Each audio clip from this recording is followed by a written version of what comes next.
Welcome everybody. I know it's late, you're all tired, but this is my talk, Galactic Dead Ends, Retrofitting Encrypted Firmware. So today, who in here, raise your hands, has like a printer at home or maybe in the office? Does your printer typically work? I mean, sure, some printers work, right? Do they work when you need them? Typically they fail when you need them, right? Anyway, today I won't be helping you with your printer setup issues. My name is Peter, and I hack printers and other devices for fun, and sometimes profit, of course.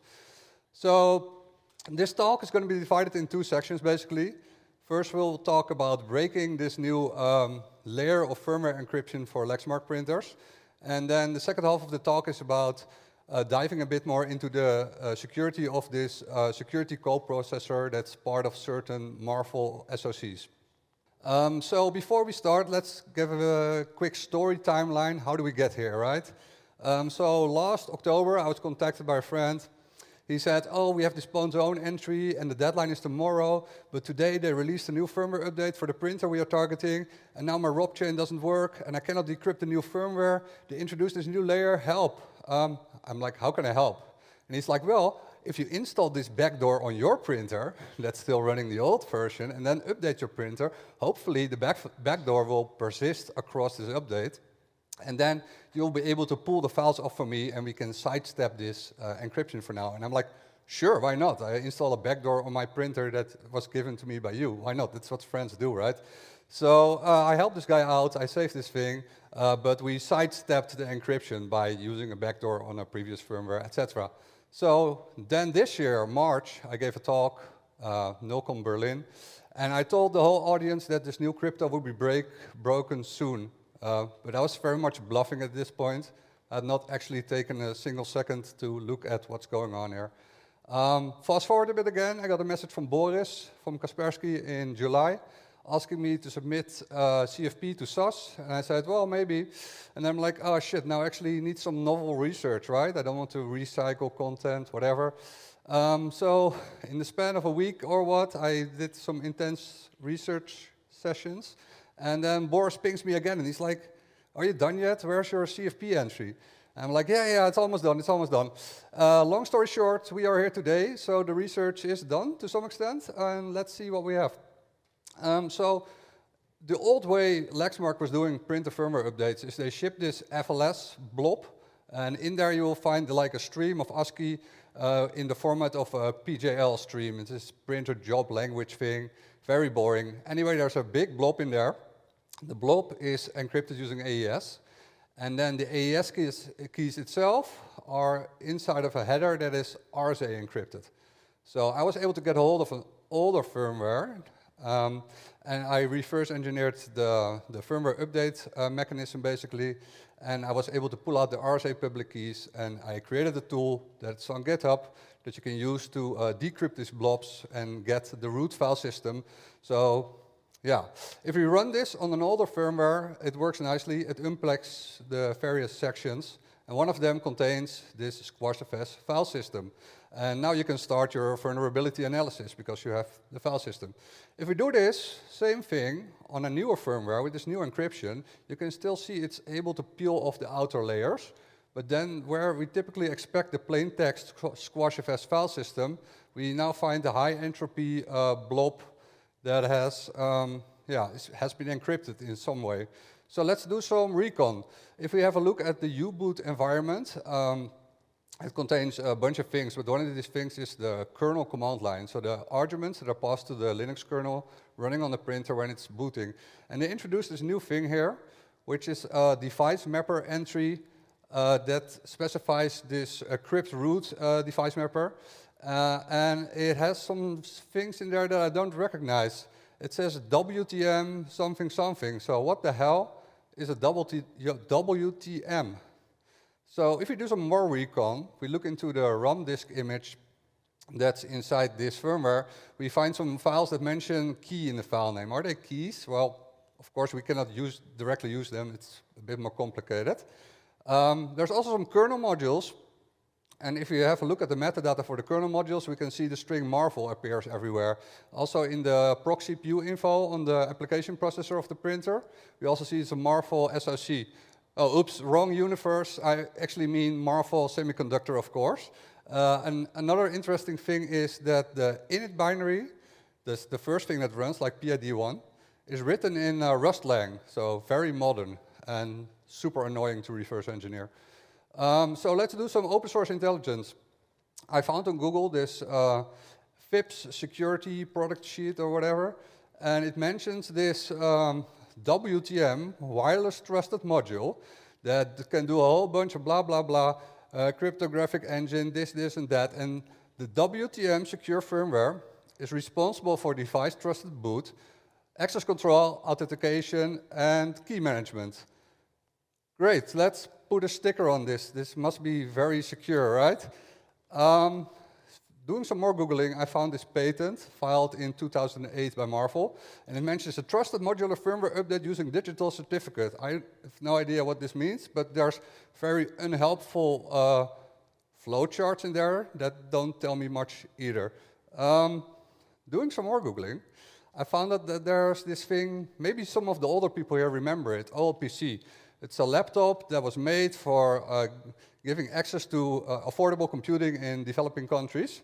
And they made this funny looking laptop. And so what does it have in common with a printer? Well, the newer models of this laptop use a Marvell Armada system on a chip. And surely they won't be using secure boot on like this laptop thing, right? Well, the thing is fully open source, so you can have a look. And in the Linux kernel, we'll actually find a driver specifically for this laptop. And it's an input driver, and it has a comment at the top which says, well, basically the security processor is being used because this Marvell Armada SoC has no PS2 controller to bit bang the PS2 protocol in order to provide touchpad and keyboard input to the main application processor. So they're using this security processor just to get your keyboard and mouse, which I found pretty funny. So their firmware is open source. We can find it on Git. We have no documentation, so this is the best thing we can find. It's actually a tiny Ford interpreter. And the make files reveal that it's an ARM core, the WTM, so at least we know something now. After some light reverse engineering, this is our current understanding. We have the init process, talks over a netlink socket to WTM client, which talks to WTM controller using the Linux Mbox API, and which then does MMIO, peeking and poking, to talk to the WTM, which, as far as we know, is a black box running on an ARM core. So at a higher level, we have a couple netlink messages. These netlink messages translate to various WTM commands. So let's try to emulate the init binary in QEMU. So we patch mount and umount. We patch the socket function to always return file descriptor 3. And so what we'll be doing, before we run init, we run our own pre-init binary. This will open a TCP socket, and now when it tries to create this netlink socket, it's actually using an existing TCP socket. Finally, we patch this proc command line string to point to proc command line, and this way we can lie about the kernel command line options. Long story short, I was able to capture these packets going over the netlink and replay them on the printer. The first two are just boring init handshake stuff. And then we have a big one that contains the contents of one of these key files, and also the contents of a file called rootfs.enc or rootfs.key. And finally, the reply we get back from WTM contains the root file system AES key. So now we can decrypt this root file system using the key that was obtained from the printer. So what I did is I made like a daemon. It's called WTM Hux Oracle. And basically it talks over netlink, and it allows us to decrypt the file system offline using some assistance from the printer to get this key material. Great. We broke Lexmark crypto, but what more can we do? So I figured it would be fun to get rid of the existing kernel modules and talk directly to the MMIO of the WTM ourselves. So I built a kernel module that does that. It implements a bunch of commands. And so now our picture looks like this. We have Python code running on the host computer, talks over TCP/IP to the Oracle which talks to our custom kernel module, which then directly talks to the MMIO interface of the WTM. Where is the firmware for the WTM on Lexmark anyway?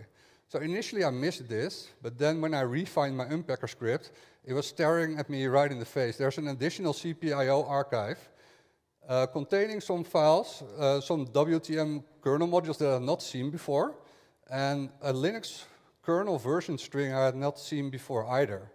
So what does this mean? Does this mean that, oh my God, the WTM in fact runs Linux kernel as well? So we have Linux running on the application processor, and we have Linux running on the WTM.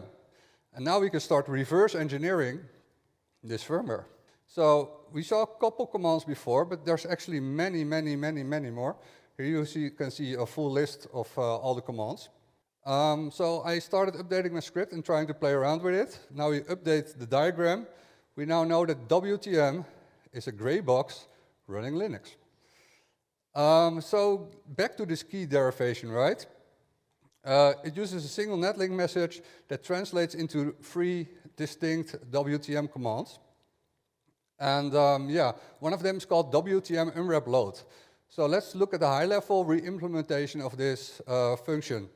What it does, it uses the hardware AES engine. It selects a secret key that is not visible in the code, decrypts an IV, decrypts a body, verifies a digest, and then from the decrypt, if the digest matches, from the decrypted body it takes a slice, and that is then loaded into the AES engine, and then any AES operation that happens after this will use this unwrapped key. Of course, we cannot see this key, but it would be interesting if we could pull it out somehow, because then we don't need the oracle, and we can do everything offline.